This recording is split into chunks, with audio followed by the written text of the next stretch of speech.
Hello everyone, I am Dr. Manpreet, consultant physiotherapist and nutritionist from Chandigarh. आज हम लोग एक बहुत ही इंटरेस्टिंग टॉपिक डिस्कस करेंगे, शैटिका पेन। जैसे हम सब लोग जानते हैं, शैटिका पेन एक बहुत ही कॉमन प्रॉब्लम है आज के टाइम पे। तो वो एक्चुअली होती क्या है और उसके कॉजेस क्या हैं, वो मैं आपको ब्रीफ करना चाहूँगी। Sciatic pain means inflammation, irritation और impingement of the sciatic nerve. जो शैटिक नर्व होती है वो हमारी बॉडी की सबसे लॉन्गेस्ट और थिकेस्ट नर्व होती है, और जब उसकी इन्फ्लेमेशन हो जाती है, पेन हो जाती है, उसमें कंप्रेशन आ जाता है, तो उसको हम कहते हैं शैटिक पेन। सो शैटिक पेन जो है वो ज़्यादातर बहुत कॉमन है कुछ पेशेंट्स में जो एज्ड हैं, जो डायबिटिक पेशेंट्स हैं, ड्यू टू डायबिटिक न्यूरोपैथी, वहाँ पे भी ये प्रॉब्लम जो है बहुत कॉमन है।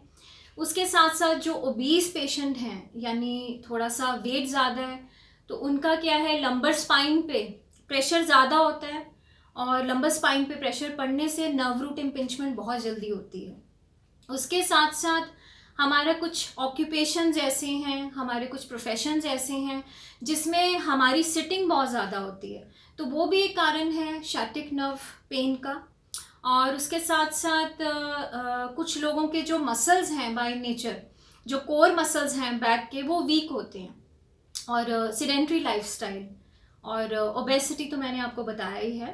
तो शैटिक नर्व जो पेन है, देखिए उसका ओरिजिन लोअर लंबर स्पाइन से होता है, और उसकी रेडिएशन बटक से, हिप से, और ये बहुत ही जैसे लॉन्गेस्ट और थिकेस्ट नर्व है बॉडी की, तो इसका रेडिएशन होगा बैक ऑफ द थाई, उससे एंड होता है इसका बैक ऑफ द नी तक।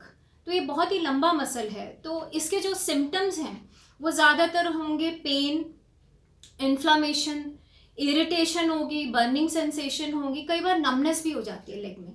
तो ये ज़्यादातर लेफ्ट साइड या राइट साइड, दोनों लेग्स में इकट्ठे नहीं होती। कई बार लेफ्ट अफेक्ट होती है लेग, कई बार राइट साइड अफेक्ट हो जाती है। और ज़्यादातर इम्पिंज्ड जो हैं, हर्निएटेड डिस्क हैं, वहाँ पे हो सकती है। और ऑस्टियोफाइट्स जो है, ऑस्टियोआर्थराइटिस स्पाइन का जो हो, उनमें ऑस्टियोफाइट्स हैं, यानी बोनी आउटग्रोथ होती है, वहाँ पे स्पर बन जाते हैं, वो नर्व के ऊपर प्रेशर डालते हैं। उसके साथ साथ स्पाइनल स्टेनोसिस हैं, वो बहुत कॉमन है, वहाँ पे होती है। और इसके साथ साथ एक्सीडेंटल केस में भी हो सकती हैं। तो मैं थोड़ा सा आपको ब्रीफ करना चाहूँगी कि शैटिक नर्व की जो प्रॉब्लम है, कुछ लोग बहुत ज़्यादा उसको लाइटली लेते हैं।